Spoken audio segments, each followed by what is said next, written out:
Hi everyone, welcome to my own SLP. I'm Rachel and I'm a licensed speech language pathologist, and I create step-by-step videos showing parents and caregivers how you can work on speech sounds with your child at home.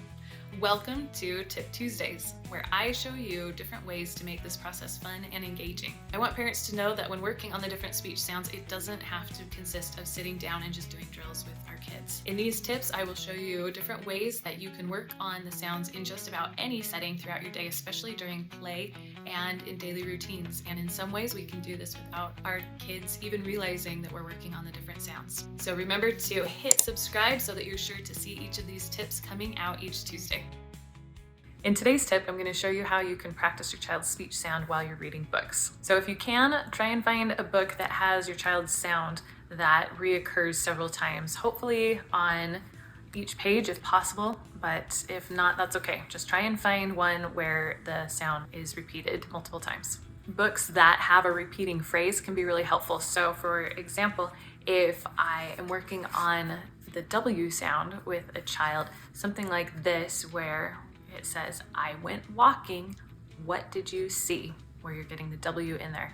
And throughout the book, it talks about what the child saw, and then it says it again and again. I went walking, what did you see? So anything that has a repeating phrase is great, and I'll show you a couple reasons why. So if you're working on the W, you want to emphasize that sound when you read.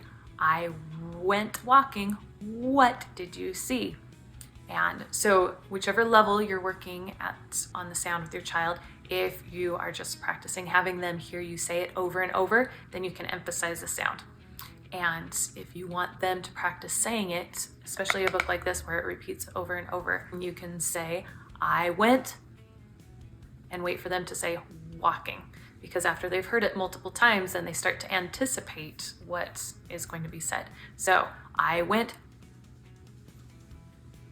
And if you can, a great way to position yourself so that you're reading with your child so they can watch your mouth is to have them sit across from you and you're holding the book up so they see the pictures, but then they also have the chance to see your mouth. And so you can say, I went, and see if you can get the child to say it for you. And if you're still at the level where your child just needs to hear you say the sound over and over, still position yourself like this so that they see your mouth. I went walking. What did you see? Even if you don't have repeating phrases in the books, that's okay. I'll show you how to use it. So if you're working on the M sound and you choose a book like this where you know that at least you're going to be seeing the words moose and muffin repeated multiple times throughout the story, that works great too. So when reading, it could look something like this. If you give a moose a muffin, he'll want some jam to go with it.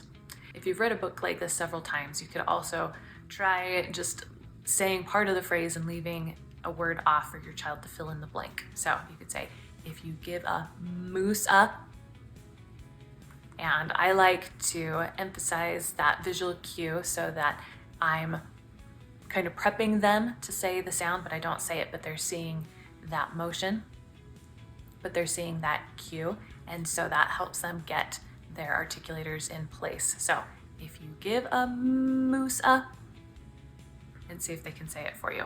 And if they're having a hard time saying the sound, you can just go back to you reading the book and emphasizing the sound without having any expectations for your child to say anything. But at least they're hearing that sound over and over, and they're able to see you making that sound in the correct way.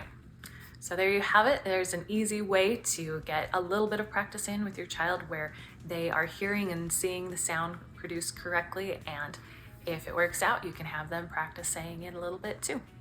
I hope that was helpful and that you get a chance to try it out this week. Let me know in the comments down below how it goes and if you have any questions. Now remember to hit subscribe so that you're sure to see each of our tips coming out every Tuesday, and I look forward to sharing my knowledge with you as we unlock your child's voice one sound at a time. I hope that you will share your goodness with someone today, and I will see you in the next one.